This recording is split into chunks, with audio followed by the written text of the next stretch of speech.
Welcome to a somewhat special episode of Putschcast that some of you have been waiting for quite a while. In our first episode of Putschcast, we talked about the sudden and unexpected rise of Ahmed al-Shara, now president of Syria. You might have seen him talking at the United Nations and now friends with Trump, the very, very famous Donald Trump. But for him to rise, someone else had to step down, or better, fall. Name is, of course, Bashar al-Assad. As far as we know, he now lives somewhere in hiding in Russia, presumably in an apartment in Moscow. There have been rumors about him being poisoned. There's rumors of him being divorced as well from his well-known English wife. But last time we've heard from Jaron Sutton, who spent quite a bit of time in Syria before the war. He described it as a safe haven for Westerners, as a good place to learn and study Arabic, which he did. However, as we all know, the Arabic Spring broke out. Syria got caught up in the tail end of that. And what followed was more than a decade of civil war, 500,000 people dead.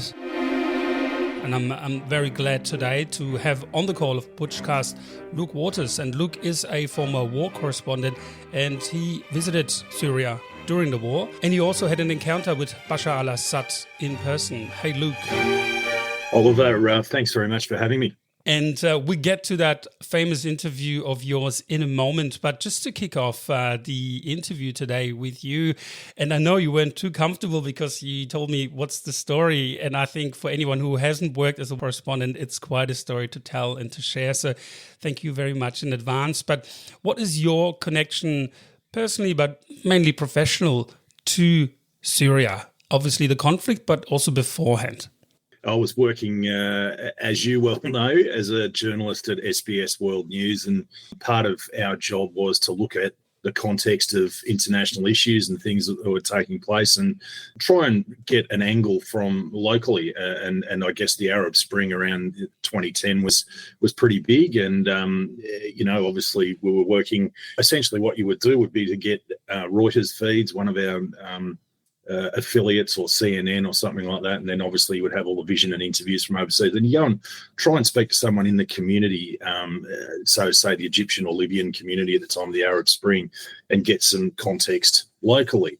And so the Arab Spring was ticking along, and there seemed this inevitability, I guess, that Syria was going to be next. I was fortunate enough to go to do a journalism fellowship at CNN in Atlanta in Georgia, and you had to sort of select a topic that was going on in world events and sort of follow it through your fellowship, which went for, I think it was 3 weeks from memory.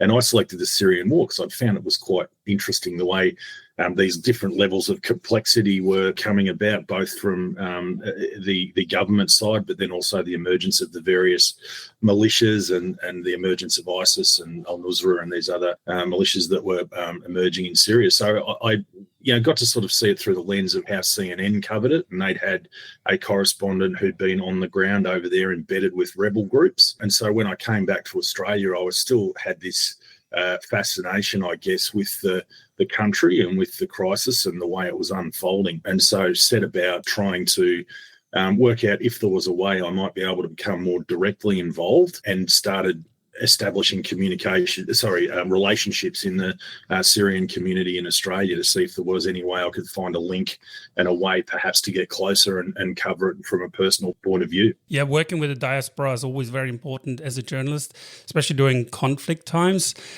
Did people that you spoke to confirm this image of Syria? Because I find what we've learned now is the sheer brutality of the regime in hindsight. I mean, we all knew it was a dictatorship. We all knew there were human rights violations before the war. After all, the Assads have been in power for over 40, even 50 years. It's not quite sure how to pinpoint when they actually took power. But when you spoke to people in exile, so to speak, or emigres, did they confirm the brutality, or did they also have that view it was a stable dictatorship, you could make a living there? Because also we never saw streams of refugees before the civil war. That only all happened during the war. The majority of people that I spoke to painted a picture along the lines of the one that you described at the start of the introduction to this interview. It was, an incredibly safe and constructive place for people to go. I think education, cultural enrichment and learning and that sort of thing. I remember speaking to a lady who went and embedded herself with a family who lived quite traditionally, and everybody that I spoke to had spoken really highly of the country. And I guess it was a version of Syria that I would love to have seen. Having obviously seen it not at its best, but definitely, though, overlaid by the fact that, it was a dictatorship and people knew essentially where they stood and there were certain things you did and didn't do. Yeah, and we talked about that in the first episode as well, where our guest said a simple question from a fellow Westerner about how come you have an Assad sticker on the back of your car led to a quick withdrawal from the conversation by the Syrian and said, can't tell you, we just put it on our car. Putschcast, a global podcast about riots, rebellions, revolutions, and the intoxication of power. But back to you. So you've done your time, obviously, working as a journalist, from afar. You've done the special training in Atlanta. You made connections here. The war broke out. And then in 2016, you got really close to what happened on the ground. In early 2016, you had your first opportunity to go and cover what's happening there. I was sitting in my apartment and an email came through. It was reasonably late at night, and it said that my application and request to cover the crisis had been approved by the Ministry for Information, and to reach out as soon as I possibly could. And I obviously, when I woke up the next morning, had to check my phone again to make sure it was true. It was a terrific opportunity, but then I guess started the logistics, the security checks, all the process of how we were going to manage going over there and what actually was going to take place on the ground, how it was going to play out. But essentially, after establishing lots of different relationships, the one which I think was pivotal was there was an honorary consul based in Sydney, and he was the one that was, I suppose, able to open up a direct path for me in the Ministry of Information, which is the one that manages media requests and that sort of thing. And then I was there for a bit over a week, I think, and did a suite of different stories. Obviously, it was very much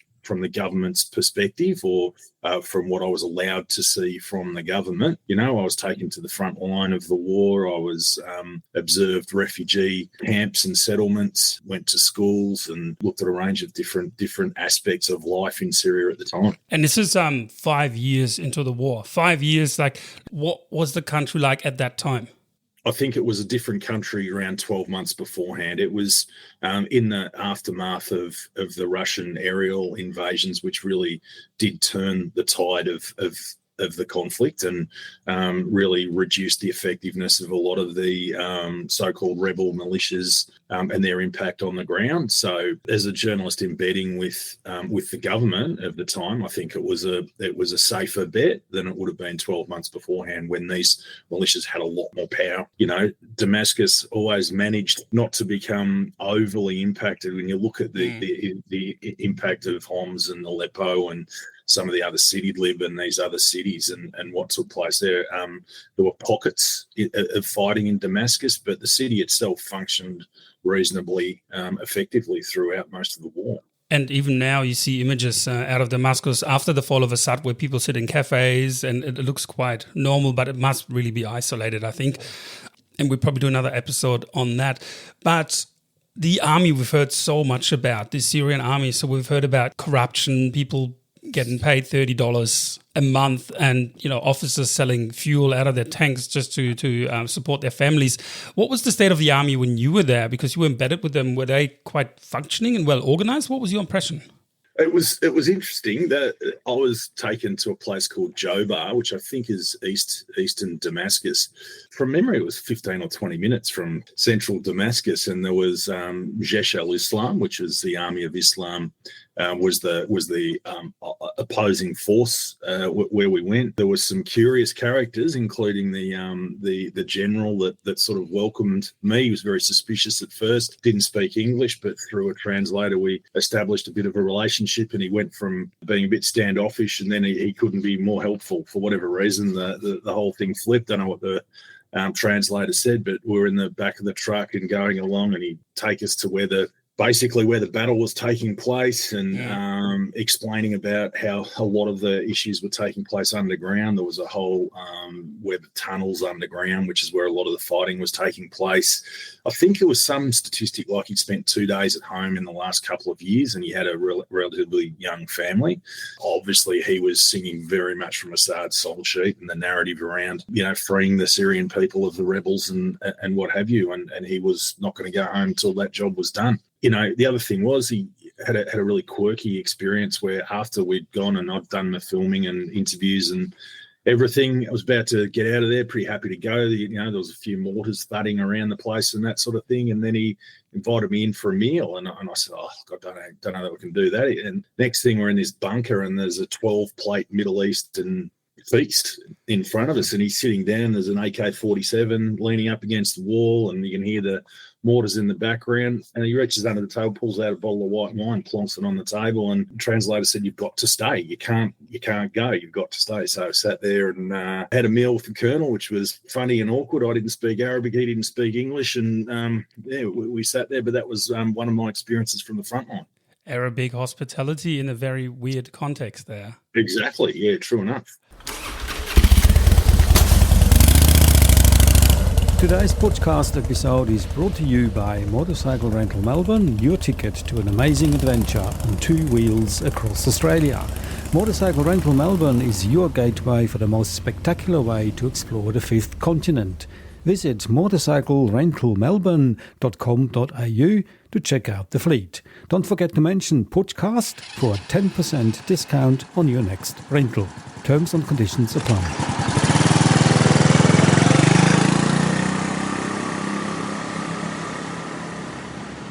The army you just talked about, so they were supported heavily by the Russians on the ground. Did you see that? Was there any reference to Russian involvement? I think the majority of the support, the meaningful support that they got from the Russians, was from the air. I think the Iranian support and the support from Hezbollah was more from ground forces. Again, it wasn't something I observed, but my understanding is that that's the way it worked. I mean, I think places like Latakia and that there was more of an obvious Russian presence, but certainly not in Damascus. It wasn't one I saw. They were passionate. They had head counts around how many opposition fighters they'd killed. These guys meant business. There's no doubt about it. And they would separate their count in rebels, and then they would say how many were ISIS. ISIS was definitely the one they cared about the most at the time. And again, we're in the mid-2010s. ISIS was the biggest threat in the Middle East. Remember the advance they pursued in Iraq and in Syria as well, making Raqqa their capital for quite a while. The interaction with the soldiers you've just spoken about, great anecdote about the general. Russians were really nowhere to be seen except through constant bombing from the air. The civilians, did you have any exposure to non-military affiliated people, just random families that you met or other people on the street? Yeah, I mean, certainly on the street, I had the freedom to speak to anyone that I wanted to. That's what I was told.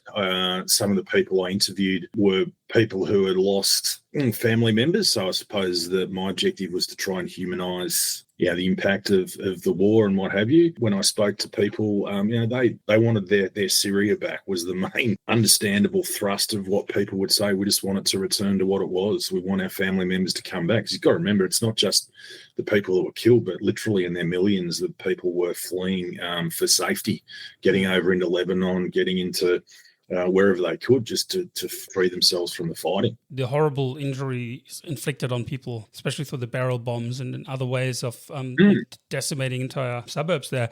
The thing to take into consideration as well, which is different to other conflicts, is that it is a civil war, right? So it rips families apart. It rips entire communities, townships, villages apart because one brother stands on this side, the other brother stands on the other side. How is that different to other conflicts where, just like we had in Yugoslavia in the 90s, people were just asked to take a side from one day to the next? Did you have any interviews around that? One thing that I was told by a few different people was that before the war, they didn't know whether their neighbour or the people over the road or the people with whom they associated were Sunni or Shia. They didn't know. And it was really, the emergence of ISIS that had driven this wedge, this sectarian wedge between families and friends and people and what have you. And really there was little awareness of that divide before really the crisis started to emerge. And that was something that came from quite a few different people. It just wasn't really a factor. I mean, obviously,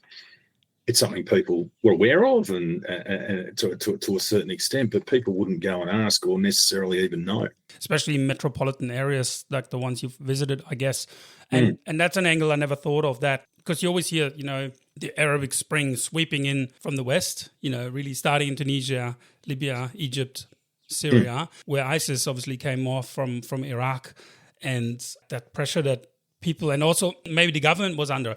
Assad always claimed, as so many dictators under threat too, that, it's all foreign influence and we're trying to sweep that out again out of our country, i.e. ISIS. But he also obviously wasn't too fond of Western leaders at the time either.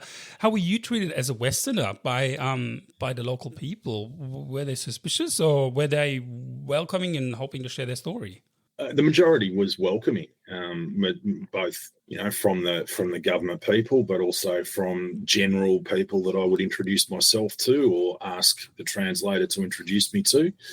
Most people were welcoming of the fact that I expressed an interest in their country and what have you. Obviously, when it came to people who were physically suffering at the time, say in refugee shelters and people who had been displaced from their homes and things like that were living through it, it was important to be pretty careful of their space and the extent to which they wanted to share vision and be filmed and be interviewed and that sort of thing. And there were a couple of occasions where people took exception to that, and some of the time it was purely fear. They just did not want anyone to know where they were because of the potential for reprisals. So obviously that's something that you had to respect. Putschcast. Follow us on Facebook or Instagram to find out about the latest coup coming your way. We're speaking to Luke Waters, former war correspondent, talking to us here on Putschcast about his experience covering the civil war in Syria, but also his experience meeting the president face-to-face. President at the time, Bashar al-Assad.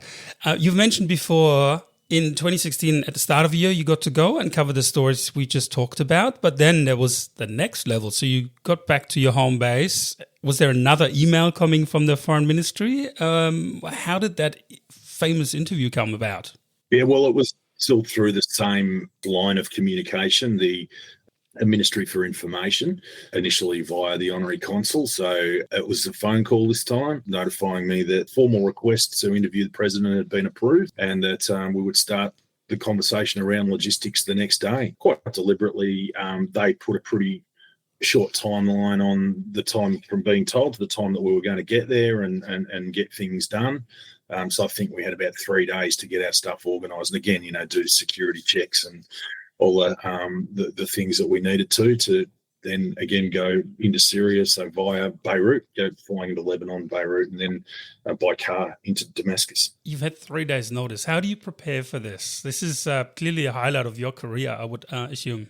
Yeah, well, definitely. And so many considerations as the editorial side of things along the line, like what questions are we going to ask? How are we going to approach this particular interview? And there was an international editor at the time whose suggestion was, okay, our point of difference is that we're an Australian news organisation interviewing Assad, so let's speak some of the communities in Australia that have been impacted by the conflict from all sides and see what questions they would like asked of Assad. Assad's people, so his information ministry again, said that we had to provide 5 kind of themes or topics so the president could be prepared for the interview, which some people didn't like, but one of the ones that we put in there was the conflict or the crisis, the Syrian crisis. So I think that was broad enough to capture pretty much any question that we really wanted to ask. And then the other side of it was the logistics again and the reality of, okay, where is security and safety on the ground? don't be fooled by the thought that just because we've been asked by them that guarantees safety. It's not the case, and there are lots of examples of that not being the case. So again, the logistics, the security, the safety, the editorial side, it was a busy few days. The good thing is you've done it before, you've been there before, so you're probably a bit calmer than the first time around. Yeah, definitely. Why the timing? What was Assad's intention around that charm offensive with Western media? There was a lot of civilian casualties from the Russian aerial assaults that took place the year before.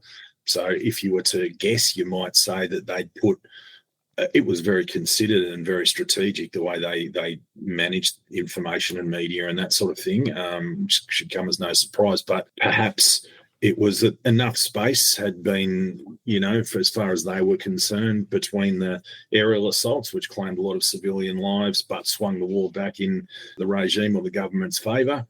And at that point, it was probably a worthwhile time to get out on the front foot. So I've often pondered that question myself. And in English as well. Did you expect that? Well, I did know that he trained as an ophthalmologist in London, and his English was pretty good. So yeah, he spoke good. One of the weird things he said to me, we had a short discussion where it was just he and I in the room beforehand, which apparently is for us to establish some sort of rapport. And he said I've done my research. He said Australian is, what did he say? He said it's Eastern in location but Western in values, and I think your government is very aligned with the United States. Which for me at the moment is a problem. He said, but I've never met an Australian before. And I thought, that's pretty weird. If you were trained in London, which is crawling with Aussies, I find that pretty odd. But perhaps he just never paid attention to them or whatever. So from his perspective, Australia was totally new, and he had to do a little bit of studying in that as well.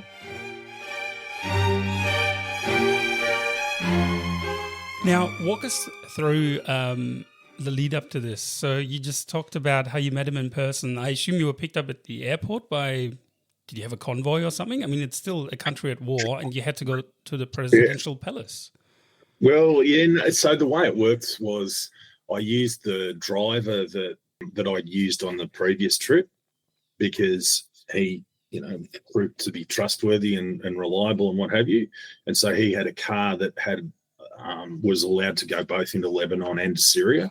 So he picked me up at the airport, same car, same thing, through the border control, then lots of checkpoints, so probably 3 or 4 checkpoints, a couple of which we got waved through and a couple of which we had to stop. They checked my equipment, my gear, went through that pretty carefully. So these guys, they're soldiers, they're in the army, but some of them are wearing full uniforms. Some have, Nike boots and sort of half uniforms and that sort of thing. They're smoking. So there's sort of the training and that, the difference between the, frontline sort of soldiers and that sort of thing sort of diminishes. And then the next thing I had the next day was an appointment with his head of media and information actually at the palace. And so I had to go in there with the producer that was with me, and we travelled to the palace and had to be interviewed by her, the head of media, around the interview, what the protocols would be, how we had to address the president, all this sort of stuff. Yeah, what were the protocols? You said before you had to submit 5 topics beforehand. Was there any no-go areas for the interview? Anything you couldn't talk about, or any? They said that. They said there's nothing you can't talk about. We just want to be prepared. And look, to be honest, we never paid that much attention to it. We gave them the 5, but because the crisis was in there, pretty much captured anything. My intention was never to be rude or make it the toughest interview anyone had ever done or anything like that, because I wanted to get home. And there's a reality when you do those things. So, but certainly it was to find out, the perspectives from him. So all she said was, please refer to him, be polite, don't interrupt. And I said, look, if responses are going too long or responses are not direct to the question, I would reserve the right to redirect the president back. And she said, yep, that's fine. That's within reason. But she just asked me to be polite, which I thought, they're asking me to their country to speak to their president. I'm happy to be polite, but I'll still ask the questions that we as a collective at SBS thought were the right ones to ask. Which you did. We talk about those in a second, but the scenery itself, so presidential palace, is it as glamorous as you imagined it to be? Was there already signs of war at that stage, or was it like an oasis of peace and tranquility? It was barren. It was like these pillars in the ground that come down and the car drives over it, and there was no one around at all. When we got in there, there was a few security guards. We went through the security process to meet this head of media, but really it was barren. It's like a big, stark kind of concrete building, not much vegetation or anything like that, and hardly any people around at all. It was just barren and no real even cars parked outside or anything like that. And then, we had the meeting with her, and then the actual interview the next day was at a different place. It wasn't actually at the palace. It was at an office complex in Damascus itself, whereas the palace, from memory, seemed a little bit on the outskirts. Yeah. So just representational building that for us is alienating, but I guess for someone like Assad, it's representative. Perhaps, yeah. And so no sign of his family or children, women? Was it all just military and the president, really? Yeah, no, we'd put in a request as well to, as you referenced, his wife is quite an intriguing figure in her own right, and we put in a request to have her involvement as well, perhaps to do as a side story and that sort of thing. That was declined. That was before we actually went. That was declined. The only, my understanding was the only family members we observed and met were when we went for the interview the next day. The security detail at that premises where the interview actually took place, there's no uniformed soldiers. These were all guys with leather jackets and automatic weapons, and I was told by someone that that's all his family. So they do the immediate security detail as distinct from the checkpoints and things like that are manned by soldiers. The Assad clan. Now, you described the moment before the interview. You actually had a one-on-one, no cameras, no one else around, just you and Bashar al-Assad. What goes through your head? Do you think I'm standing opposite this war criminal, this person who's responsible for the deaths of thousands, or do you just focus on your questions and how to get the best information out of him? What's your approach? What's happening inside of you? I suppose I was nervous, of course, because it was the first time I'd done something like that. And from his point of view, it's just another foreign journalist coming over to ask a slightly different version of the same question. So he's quite accustomed to it. He was quite charming, quite pleasant. But the producer and I were sat down, and then he came out of the lift, and he and I went into the room by ourselves, had the chat for, I don't even think it was 10 minutes. It might have been 5, but it was just I think he was, asserting himself a little bit by making those comments about Australia and all that sort of thing. And I said, it's a fair observation. And the other thing he said to me during that was, he said, so you don't understand what the impact is of these terrorists. And this is the problem with the West. They don't understand. And I said, with respect, Mr. President, because I'd been doing a lot of stories at the time on, young Australians going over to fight in Syria and Iraq for ISIS and other groups and that sort of thing. And I explained that to him. And I also explained, the fact that we'd had terror attempts and plots at, football games and Anzac Day and that sort of thing. And so I said it's very much something we do understand, even though, of course, we haven't been touched to the same extent as other countries, where the presence is more physically felt. Yeah, plus the West was fighting ISIS already indirectly through the Kurds, but there was action taken. So you're sitting down, they're obviously controlling the lighting, making sure the president looks good and all that. And then you start your questions. And let's just tune in to the interview and just have a quick listen. Mr. President, thank you for speaking with SBS Australia. You're most welcome. It's now more than 5 years since the Syrian crisis began. It's estimated somewhere around 250,000 people have been killed, many of them civilians. There's an undeniable humanitarian disaster. How far into the crisis do you think you are, and is there an end in sight? Of course there's insight, and the solution is very clear. It's simple yet impossible. It's simple because the solution is very clear. How to make it discussion between the Syrian dialogue between the Syrian about the political process, but at the same time fighting the terrorism and the terrorists in Syria. Without fighting terrorists, you cannot have any real solution. Your first opening question to Assad, do you think he was nervous? No, I don't. I don't think he was nervous. I don't think he saw significant consequences. I think he saw the interview as an opportunity to continue to double down on his message, which essentially is that Syria was at the behest of a whole range of terrorists, and anybody, he despised it being called a regime. As far as he's concerned, it was a democratically elected government in a democratic country, and anybody that took up arms against it was a terrorist, and he would treat them accordingly. So his message was just consistently that. Pretty much to any question, that's where he would arrive back. Yeah, because it is unusual, that a president under threat during civil war actually bothers to sit down and give interviews. If you think of others, they just sit it out in their bunker.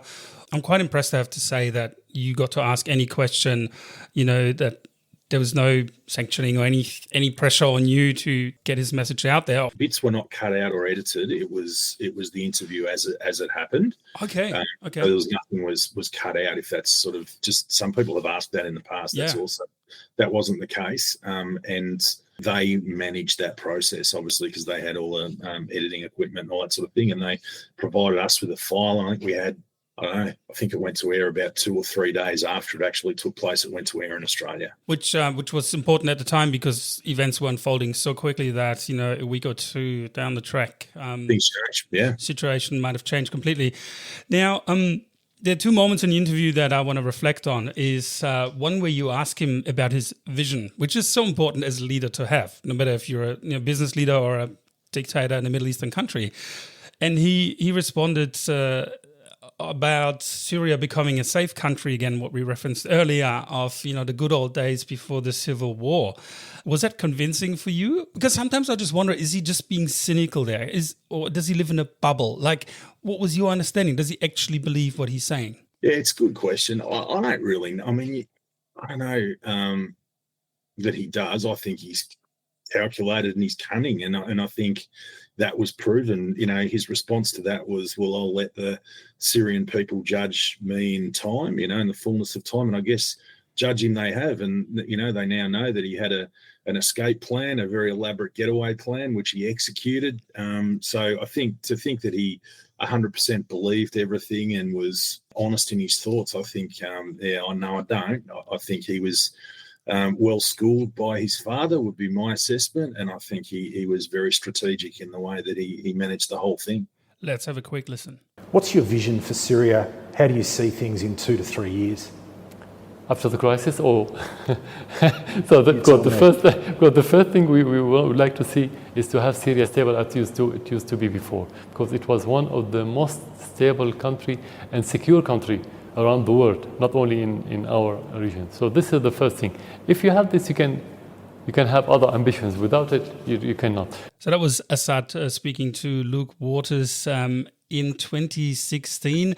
You just mentioned his training, but the interesting part about him is that he wasn't meant to be the president, right? That's why he was in London. He graduated, and then his brother died, and all of a sudden he became the heir to the throne. Did that come up at all? Was there any in your research, or did that influence the way you phrased your question to make it more personal, not just about the conflict, but about him as a person? It is fascinating that his brother Bashar was always the anointed one that was going to succeed Hafez, and he'd done significant military training. Understanding of him is that he was a bit of a maverick as well.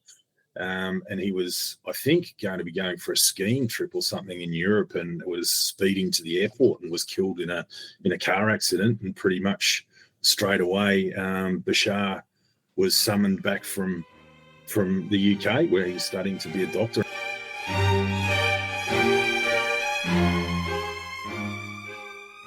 You got to see this in the context of the region, right? So we all know what happened to Saddam. We also saw what happened to Gaddafi.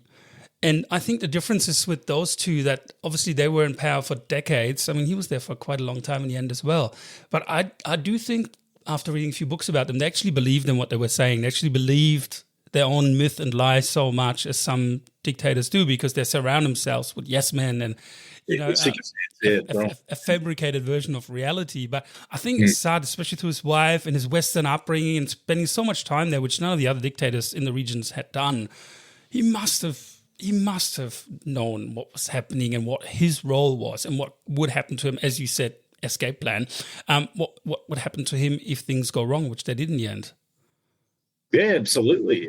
Look, it is fascinating. I mean, I think he was seen as a breath of fresh air for Syria when he took over, and he was going to open the country up and become more, open to people from other cultures. And there was a level of optimism, as I understand from what I've read, around when he did take over power. But obviously he regressed to being very similar, and some would argue worse than his father in terms of being repressive to his own people.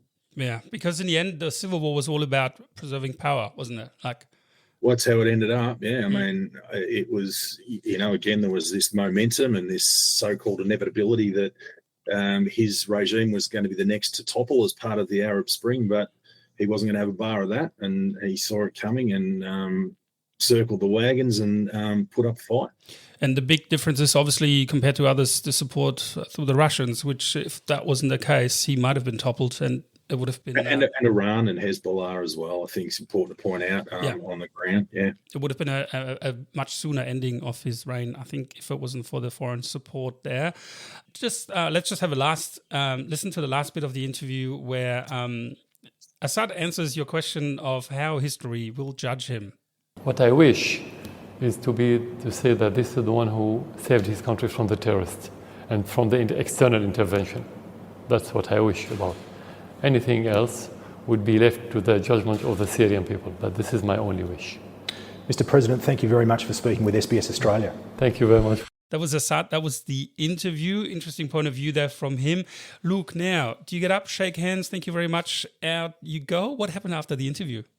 Yeah, he's gone pretty quickly. Yep, quick shake of the hands, and that's it. He's gone. Yeah. Do you know if he watched it? No, I don't know.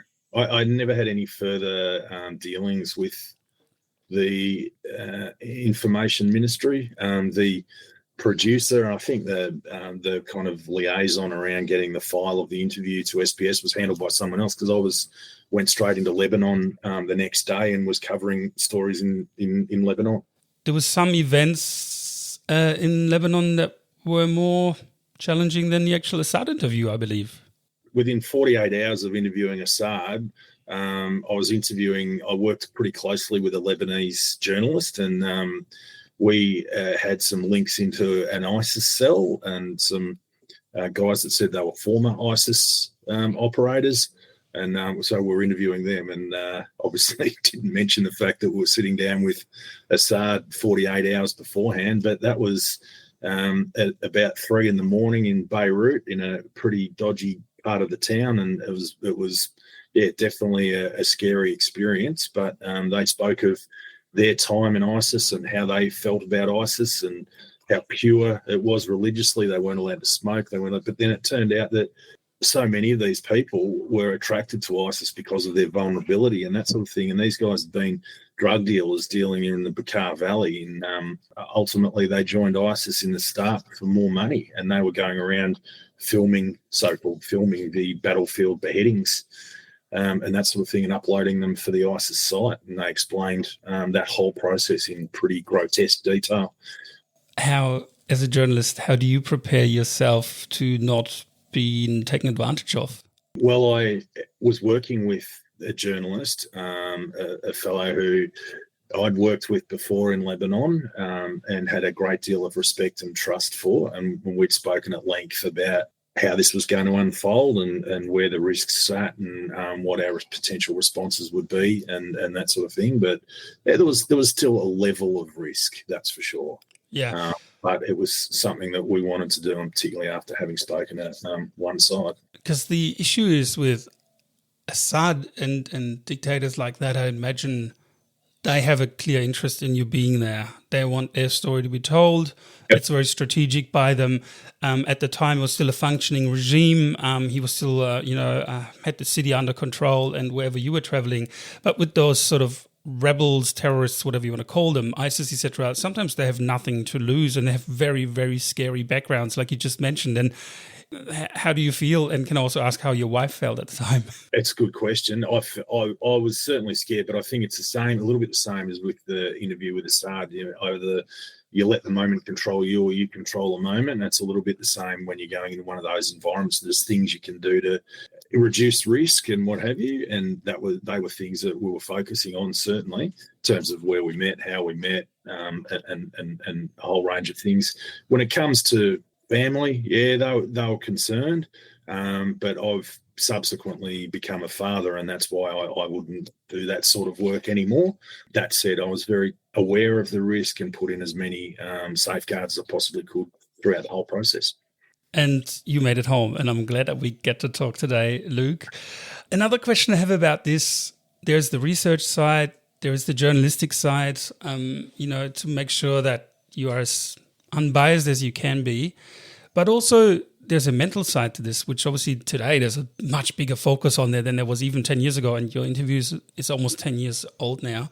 And did you have any prep work, any meetings with a counselor or someone like this beforehand to prepare you for this job in the field? Because we come from a very protected Western environment going into a space that is very, very challenging for most of us. So a lot of preparation. So I'd been through 4 separate iterations of what we call hostile environment training, which is preparing journalists to go into hostile environments, whether they're natural disasters, protests, conflict zones, that sort of thing. And there's a fair spectrum of that training. Some of it is what I would describe as junk training, and some of it is incredibly effective. And so, taking the effective training and putting that into play is really important. When it comes to the psychological side of it, from memory, there was no pre-briefing, but there was a debrief that you had access to. And to be honest, I think it happened as soon as I got back, and I don't think I engaged in it as meaningfully as I should have. It's certainly there for you. Your focus at that time is to get the stories done, make sure they go to air, and make sure they're all okay. But certainly it's something that's available to you, and made available by SBS, who was my employer at the time. Yeah, and so personally, in 10 years later, reflection, did it affect you in any way, your work on the ground? Oh, you can't not. I mean, some of the stuff you're seeing that you're exposed to, if you'd be pretty... You wouldn't be human if it didn't impact you in some way. I think having become a parent subsequently, I think it would have impacted me differently and more if I was a parent at the time. Don't think you can go through that and not be touched or impacted, in some way, definitely. Putschcast. Follow us on Facebook or Instagram to find out about the latest coup coming your way. So we've heard about your Assad interview. You've met people from ISIS, and we'll definitely do an episode on that separately. ISIS, there's so much to talk about there. But you've always in your work also tried to have a positive angle as well. And like you mentioned before, capture human stories and glimmers of hope in fields of conflict like that. Is there any story you remember from your time that you captured that might have made a difference? I mean, I think wherever kids are involved, there's a level of optimism, and especially when it's kids being kids, and in a war zone, they'll play with discarded bullets and shells and that sort of thing. Their drawings are pretty reflective of what they see. They're drawing rockets and guns and things like that. There was one school I went to in Damascus where there was a guy, I can't remember his name, but he was basically teaching them music, and he just wanted Syria, again, one of these people that just wanted Syria back to how it was beforehand. But he was making sure the kids understood the power of music, and for him, that was a way of them having some escapism from the reality of their lives. And that was great. They sang songs, and you could see them being kids for just that time while they were singing, because, there's no way you can ignore what's outside and that sort of thing, but just that small amount of time where they were able to sing and smile and that sort of thing, because there was always a funny sort of angle to these songs. The guy was quite clever. He had a guitar and engaged all the kids and that sort of thing, but you could never really escape. There was photos of Assad in the classroom, and then outside, not far away, there were sort of shells of kind of trucks and things like that. So, yeah, but that was probably the one for me. Always the kids was the sort of the little bit of optimism, but particularly that day because you could just see how joyous they were, and there's no way they could be faking that. It was just a good experience.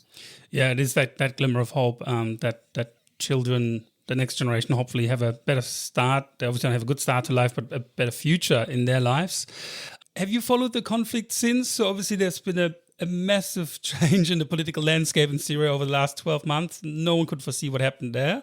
What was your response to al-Bashar taking over, a man who ran this little mini state in Idlib and then all of a sudden took almost, I think it's 70, 80% of the country now. So incredible. The sequence of events, which I think is about a year now since the fall of Assad. The thing that struck me was just how quickly it took place. And people said, Aleppo's fallen. That's one thing, but they'll never get Damascus. That's been fortified, and Assad will never let that happen. And it happened just about as quickly. And obviously we know now that he was arranging plan B. He wasn't all that concerned about it. He just wanted to look after number one and get to Russia and do whatever he's doing over there. So, yeah, I think the thing that struck me about it was how quickly it happened and how there was no meaningful fight or defence of it after all that had happened over that previous however long it was, since 2011, and then it just finished. Yeah, world history. That's how it is, isn't it? Sometimes within a few seconds or minutes, things can change. People get on a plane, get out in 11 years of civil war for nothing. Yeah, he could have stepped down in 2011, and it might have been a different outcome. That's what we talk about here on Putschcast. And Luke, you've mentioned before you've become a father.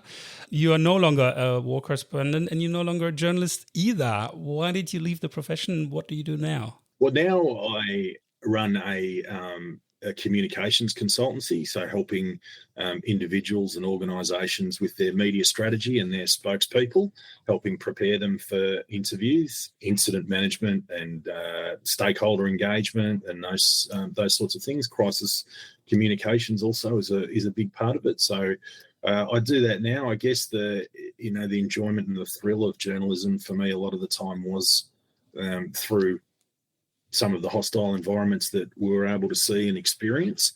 And I think that was a reasonable thing to do, when there wasn't someone else who's relying on me. So, I knew I had to make a change, and that was the direction I went in. And I don't regret it. I remember fondly all of the experiences that I've had, but equally I'm engaged in what I do now and move on that way. Thank you, Luke. It's only pesty people like me who make you dig out your old stories, but I think it's such a good story to tell. And you gave us really a good insight into the behind-the-scenes work of a foreign correspondent who has shaped the way we in the West understand and see the conflict in Syria and also the crisis in Lebanon. And obviously it's still going on. There's no solution to either of them. Is there anything else you want to share with us?